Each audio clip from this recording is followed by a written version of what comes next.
Games like Pentiment don't come around very often. In fact, smaller projects as a whole are becoming less and less common from larger studios. Rather than commit fewer resources to more specialised projects, double and AAA developers often choose to put all their eggs in one basket with higher budget titles. This is a real shame, as the beauty of a game that's smaller in scope is often its razor-sharp focus. Lower expectations and a streamlined team with a clear vision can achieve some impressive results. The indie space is living proof of that. For me, that's what makes Pentiment special. You can tell the team knew exactly what they wanted to create, and no one forced them to water it down to appeal to a broader audience. Its unapologetic book-like presentation, storytelling, and RPG elements grip and immerse you in a contained community. Typical tales of medieval kings and queens are absent here, with Pentiment instead serving up a slice of history that's refreshingly ordinary, as all events take place in a small 16th century Bavarian town. This everyday setting is too boring for some, and its slower pace can leave players waiting for the good part. For others, it's a chance to peel back the layers of a community whose unremarkable appearance is just an intriguing deception. That's why I think it's important to break down and critique what makes Pentiment so unique. Whether you love or hate the game, it's obvious the title was put together with a passion and level of detail that doesn't come around very often.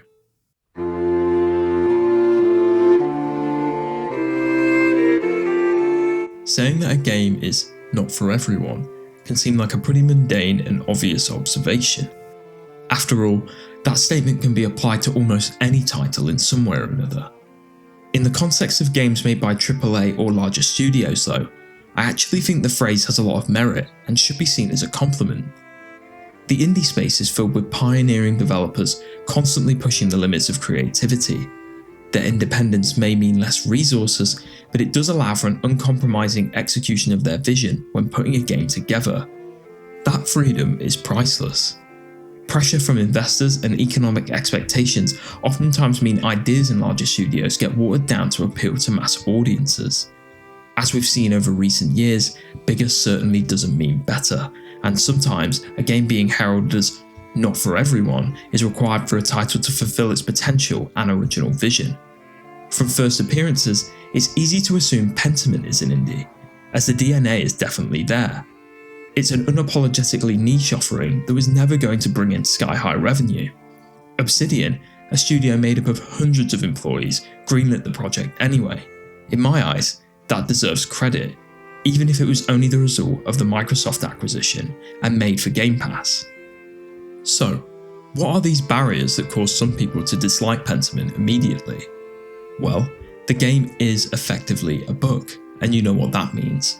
Lots of reading and very few traditional gameplay elements. Aside from an occasional minigame and running from place to place, 90% of the time in Pentiment you are reading dialogue. We're not talking about simple conversations either. Myth, legend, philosophical beliefs and religious scripture are regular topics discussed around Tassing and the Abbey. Taking all of this in requires patience and, more importantly, the ability to enjoy reading. This instantly makes Pentiment significantly more niche, as there's a huge portion of the population who simply dislike reading, especially to the extent that's required here. Even as someone who does like sitting down with a book on occasion, Pentiment did leave me exhausted at times. Not out of boredom or disappointment, but over the sheer volume of reading required. After a short break though, I always came back, and that's a testament to the game's expertly written dialogue. The dense conversations are filled with mystery and opportunities to learn about history. While taxing at times, the game would lose its intrigue if the writers opted for a more simplistic approach. There's no point playing Pentiment if you do not get invested in Tassing and the community, as you're missing half the experience. As a result, Pentiment simply isn't catered to those who do not like reading, and that's okay. In fact, I'd go as far to say it's a positive. The risk of adding features like voice acting, more complex gameplay mechanics, and shortened dialogue options would have meant a compromised vision. In the context of a historical tome in video game form, none of those features feel appropriate. Worsening the experience in favour of garnering more players or revenue is a practice we see far too frequently. I'm just pleased it was kept well away from this project.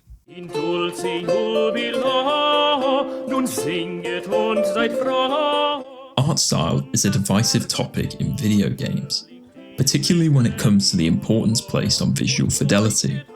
Ultimately, whether you like how a game looks is down to personal preference. Everyone appreciates different elements of a creative work. For some people, it's all about realism, lighting, and pushing their graphics card to the absolute limit. Don't get me wrong, I also enjoy making my GPU sound like an aircraft carrier from time to time. However, I can also appreciate the timeless charm and simplicity of an old-school RuneScape, or the monochrome and dark appearance of Limbo. Both, in my book, are brilliant to look at for different reasons. While bringing them to life, their developers had complete freedom to draw upon inspiration from anywhere, or just let their imagination run wild. Pentiment didn't have the same artistic freedom. Now, you might be saying, hold on, Josh Sawyer and the team at Obsidian could have presented Pentiment in any form of their choice. What makes this game such a challenge visually? Well, Pentiment isn't just an RPG, it's a historical RPG. This distinction may seem obvious and quite trivial at first, but it brings a whole new list of complications to the table, mainly in the form of historical accuracy. Where the original art design of a RuneScape or Limbo could take the form from a melting pot of ideas and inspirations, Pentiment had to stick to the beaten path of history. Now, with history comes plenty of source material, but copying the exact style of paintings, manuscripts, early prints, and woodcuts from 16th century Europe would have likely been a swing and a miss for Obsidian. This forced the team to get creative and strike a balance between old and new. It's here, in the process of creating a fresh art style that's suitable for an RPG and also synthesized with historical sources, where I believe Pentiment truly deserves a lot of credit. It's one of those games that, due to the effort invested by the team, its appearance is going to age like a fine wine.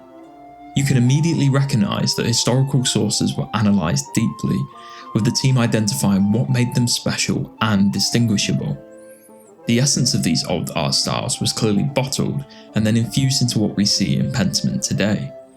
There's no denying that art style is important in any role-playing game, but it's part of the foundations of a historical RPG. If you don't nail the appearance, how can you expect the player to be transported back to that period? As mentioned previously, you don't have the same creative liberties as a game based in a fantasy realm. You're rooted in good old-fashioned history. This would be a visual crutch for a lot of games, but it's actually one of Pentiment's biggest strengths. You just know that in 5, 10, or even 20 years, when someone decides to replay or pick up Pentiment for the first time, the quality of the visuals won't have faded at all. Victime Pascali Laudes. The foundations of Pentiment as a game are built around its narrative. No one is arriving in the quaint 16th century town of Tassing expecting to swing a sword, slay beasts, or explore a vast open world. At least I hope they're not. Anyone who's seen a trailer, a snippet of gameplay, or stepped into the shoes of Andreas Mailer even for a few minutes can get a good idea of what the game is bringing to the table. Ultimately, Pentiment lives and dies in the eyes of a player based on their opinion of the story and its delivery. Don't get me wrong, I'm certainly not discounting the tireless work that went into crafting the art style, music, and gameplay that formed the body of the game, but the narrative is the skeleton that holds everything together. It's the delivery of this story and the impact of choice that I want to focus on though, as I believe that's where a lot of players fall in love with the experience and others are left sorely disappointed. You can simplify Pentiment into 3 sections. Act 1, which introduces you to the journeyman artist Andreas Mailer, his work at the Abbey Scriptorium, the town of Tassing, and the residents. This section takes place in 1518 and centres around the murder of the Baron Lorenz of Revogel. Andreas investigates who is behind the killing, and a person is executed. It's at this point that he decides to take what he's learned and leave Tassing, but the appearance of a mysterious note reveals that the true thread puller and orchestrator of the murder remains at large. Act 2 takes place 7 years later in 1525, with Andreas returning to Tassing, but this time with his trusty apprentice Caspar. Now successful and wealthy, Andreas has changed, but so has the town, with the tension between the church and the residents at an all-time high. The murder of an outspoken townsman called Otto sends the peasants into a frenzy, causing them to storm the abbey and lay the crime at the doorstep of the abbot.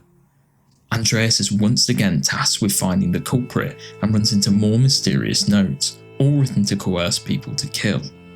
A suspect is chosen and they're killed by the residents, who go on to burn the abbey. It is at this point that Andreas runs into the burning library to save the precious books before he's engulfed by flames. Finally, Act 3 is from the perspective of a young Tassing resident called Magdalene, who was just a baby when the chaos of 1525 took place. With it now being 1543, the townsfolk want to create a mural depicting Tassing's history, and Magdalene's father, Claus, is put up to the task. A mysterious attacker leaves Claus on the verge of death, and it's Magdalene's responsibility to complete the mural as well as investigate Tassing's complex past. Her exploration leads her to a meeting with Andreas, who's been hidden away in the ruined abbey for countless years after surviving the fire. They partner up to expose the thread puller once and for all, with their investigation leading them to a Roman temple underneath the town of Tassing.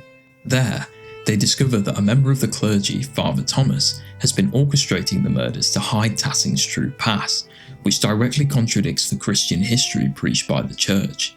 He's also been manipulating a religious mystic called Sister Amelie to write the notes that have been causing the townsfolk to turn on each other.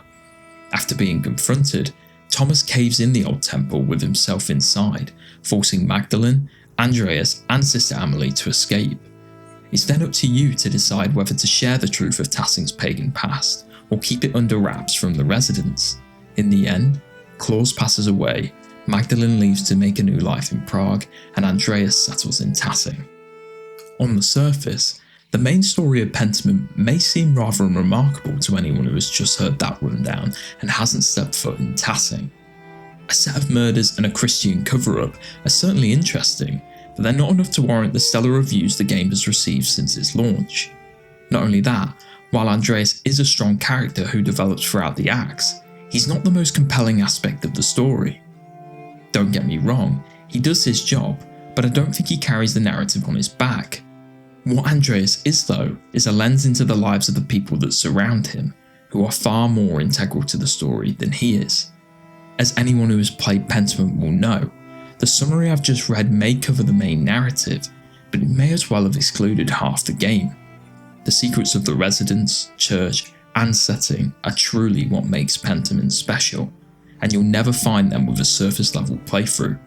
To find the gems, you have to dig, and that means integrating yourself into Tassing's community, as well as seeking out conversations as much as possible. Obsidian uses subtle clues, environmental storytelling, and expertly written dialogue to lay trails for the player. Depending on your choices, some of these secrets are impossible to discover without multiple playthroughs. A great example of this is Martin Bauer, a Tassing resident who at a glance in Act 1 appears as a good-for-nothing thief who steals a valuable book from the Baron and makes a quick getaway out of town. In Act 2 though, Martin has reappeared as a completely changed man, one who's responsible and hard-working. It's easy to assume this is just a simple character arc of someone who has learned the error of their ways. For a lot of players, they likely finish Pentiment assuming exactly that. However, there are layers to Martin's story waiting to be peeled back, just like every aspect of Tassing. Upon his return in Act 2, Andreas runs into Martin on the edge of town while talking to Otto. Strangely, neither party recognises the other, despite it only being 7 years later. Andreas can even remark that Martin has grown suspiciously taller. A little more investigation reveals that Martin has lost a prominent scar as well, something that should be impossible. To completely unravel the mystery, it's necessary to talk to Brigitte, Martin's wife, who will disclose the truth to you if she trusts you. Act 2 Martin is actually a completely different person. After stealing the book, the original Martin died on his travels, and a man named Jos Faber decided to seize the opportunity. He knew Martin and was a fellow criminal, but wanted to leave his past life behind. With a similar appearance to Martin, he slotted into the role well, and as a better husband for Brigitte, it was in her interest to keep the secret tucked away. It's worth noting that this entire mini plotline and quest is a microcosm for Pentiment's story as a whole. It poses the question, should a bitter truth be revealed, or painted over in favour of maintaining a comfortable lie? This isn't easy to answer, but it's the conundrum players face at the end of Pentiment when deciding how to paint the mural of the town's past. Depicting the true Roman and pagan history of Tassing may offer clarity to the residents, but it also undermines everything they've been taught since birth. What value do you place on a truth that has the potential to transform Tassing, a home for the residents, into something unrecognisable? Martin's story is just one example of the brilliant depth that's been written into nearly every resident in Tassing and the Abbey. Mysterious graves in the forest, forbidden romances amongst the clergy, adultery, occult rituals, and embezzlement are all masked behind the benign normality of medieval life in Pentiment. The real magic of the narrative can only be unlocked when you realise Andreas may be the protagonist, but the town of Tassing is the main character. I want to move on to the topic of choice in the narrative, and particularly how it affects a playthrough. I've seen some criticism of Pentiment about the fact that the baseline main story cannot be shaped by a player's decisions, even when the game signals that a choice will be remembered. For some, this undermines the RPG elements of the title and instead presents an illusion of choice and nothing more.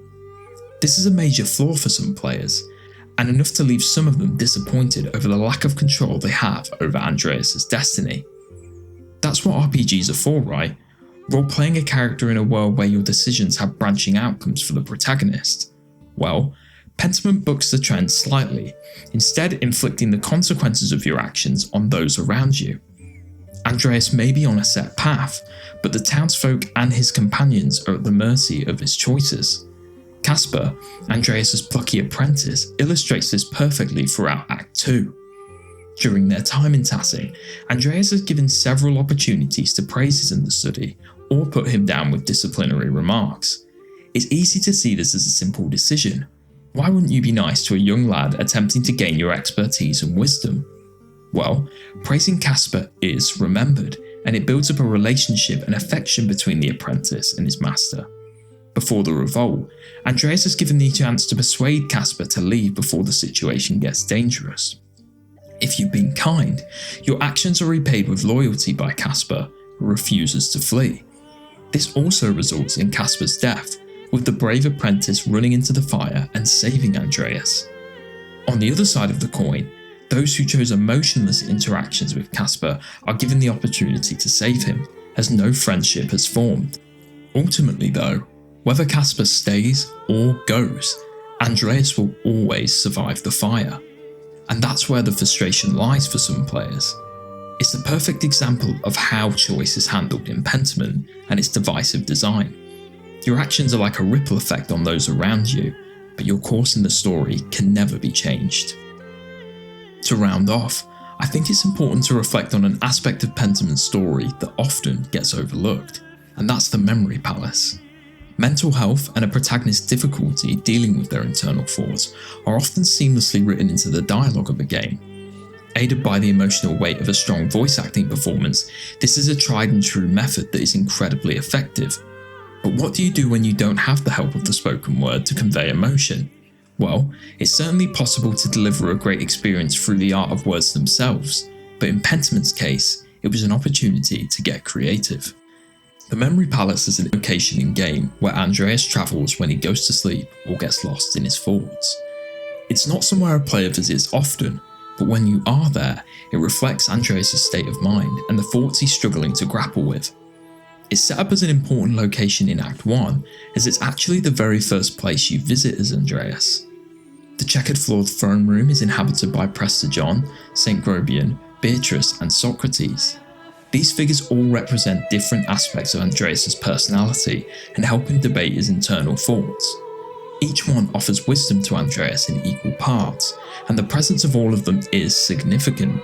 It illustrates at the beginning of Andreas' journey that his mind is stable, with every part of his brain able to contribute to decision making and help him come to reasonable conclusions.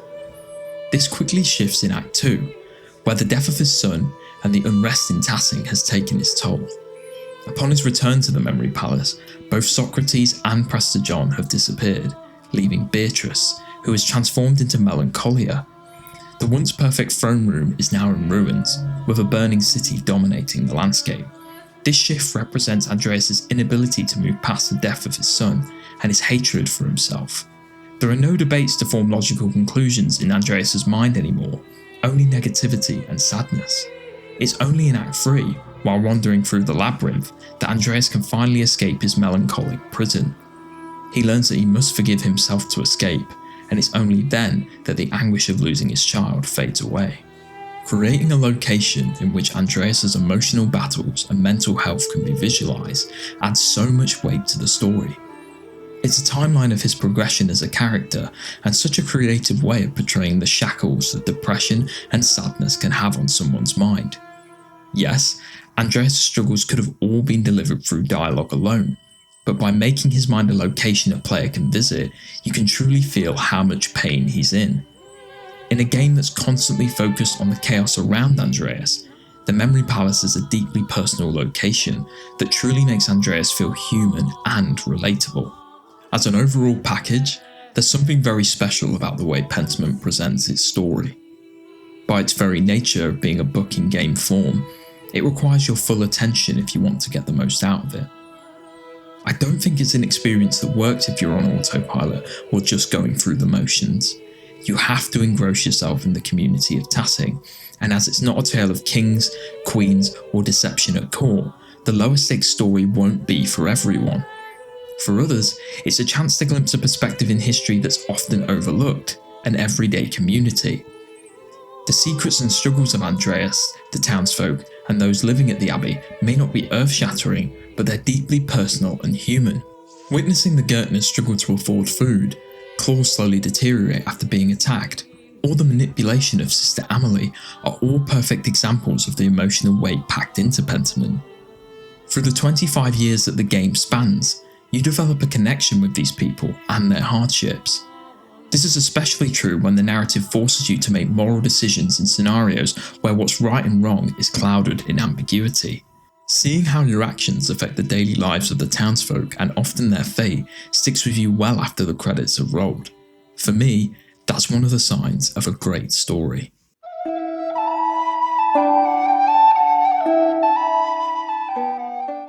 It's easy to tell when developers have cut no corners when crafting an experience for their players. There's a different level of satisfaction when a game's presentation is both intuitive and immensely detailed, sometimes to a point where it feels a little excessive. That's the result of a team fueled by passion, working on a project where no half measures are acceptable. For me, that description encapsulates Pentiment and its pursuit of being a historical book in video game form. The extra details and effort Josh Sawyer and his talented team put into sound design, fonts, UI, and animation were by no means required in all cases, but I'm so glad they put in the extra time. I think it's important we take a look at some of this craftsmanship and highlight what it does to elevate Pentiment as a whole. It would be amiss to discuss Pentiment's outstanding attention to detail without talking about the fonts first. They're a part of the experience I never expected to appreciate. I mean, most modern day books use the same standard font, so why would it ever be important here? Well, it's the way the fonts are utilised to add context to the background and education of various characters. A well-practiced scribe from the Abbey like Brother Adog uses beautifully written scripture, whereas peasants like the Gertners use a style of font that's far less neat and more of a scrawl. This presentation of dialogue in-game mimics how people of the time would have written, as the team ensured the fonts and lettering were all historically accurate. We may not be able to hear these characters through voice actors, but by giving them their own fonts and writing style that suit their level of education, it brings them to life. It's as if every person in the plot is penning their own perspective. This immersion is only enhanced by the accompanying sound of quill on parchment that comes with every conversation. This partnership of historical fonts and excellent sound design makes you feel like the tale is being created right in front of your eyes. You're not just reading a book, your conversations and dialogue choices are all contributing to the narrative being written as you play. Being a game, this is of course all smoke and mirrors, which is why it's so impressive Pentiment can sell the illusion so well. The book-like details don't end there though. You're reminded you're reading a book every time you move to a different location in-game. With each scene change comes a turn of the page, as the camera pans back and the paper flips over to the next area. The animation even reflects the heft and weight of the parchment used in books back in the 16th century, along with accurate audio. None of this was a requirement for Pentiment to tell its story, but the extra effort invested adds another level of satisfaction to the experience that's not possible to achieve when a team is rushing or looking to cut corners. Like any book that features hard to understand topics or words, Pentiment also features a glossary. This could have easily been a feature hidden in the menus that required players to navigate there manually anytime a word or topic left them puzzled. As a historical RPG though, it was essential players could access important context for the time period intuitively and easily. If it was difficult to find this information, players would simply continue on without understanding historical figures, events, or words, undermining the story and purpose of Pentiment. That's why the devs opted for a glossary system that's integrated directly into the dialogue. Any words or historical references that may need an explainer are underlined. Tapping these underlined words zooms out of the scene and provides a definition in the margins. This simple yet effective system takes the frustration and effort out of typical glossaries and journals you'll find in other games.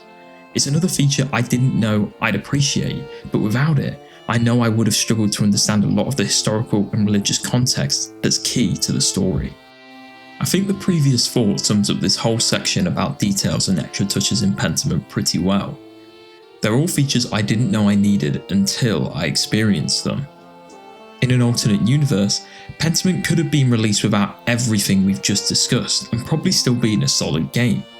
That being said, their inclusion adds a dose of immersion and attention to detail that is becoming more and more rare, especially outside of the indie space.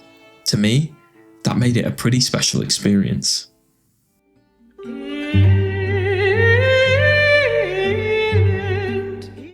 Lost in a sea of Game Pass titles, I do feel like Pentiment is a bit of a hidden gem, even after receiving widespread critical acclaim. By the very nature of its genre and book-like presentation though, Pentiment never has been or will be immensely popular. It's a specialised title, and those who love Pentiment seem to absolutely adore it, whereas others find it both dull and boring. There are plenty of players on record who have tried the game, got through Act 1 and asked, when does it actually get good? To them, I'd say don't force it, move on and try something else. I've walked away from plenty of great games that were just not my taste. The sharp focus of Pentiment meant it was never going to be a mass audience pleaser. To me, that's a huge positive, as it's proof the original vision was executed. In my eyes, the art style, narrative, music, and book-like presentation all come together to form an intriguing journey into 16th century Bavaria. Most of all, I think Pentiment is a special game that's going to age very well, and proves that bigger studios investing in smaller projects can produce some incredible results. I just hope other AAA and AA studios aren't blind to this and are open to adopting this strategy in the future.